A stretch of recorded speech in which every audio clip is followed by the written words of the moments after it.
Okay, itanawin na natin ang abono sa tubig. Medyo matagal matunaw itong 1620, hindi katulad dito sa triple 40 na mabilis lang matunaw mga ka-farmers.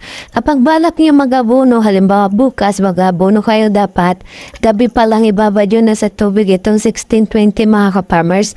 Okay? Kapag naman tayo magdidilig na ng abono ay isang lata lang din ang ating ididilig no mga ka-farmers. Depende po sa laki ng ating tanim ay pwede na rin ang 2 lata ang ididilig natin. Ayan, sa wakas natunaw na rin, punuin na natin itong timba sa sukat na 20 liters mga ka-farmers. Tara na at magdilig na tayo ng abono. Maglagay tayo dito sa isang timba yung kaya lang natin para hindi mabigat mga ka-farmers. Tara, let's go! Magdilig na tayo. Ganito lang maglagay ng abono, isang lata sa isang puno. Ingatan wag malagyan ang mga dahon mga ka-farmers upang maiwasan ang pagkasunog ni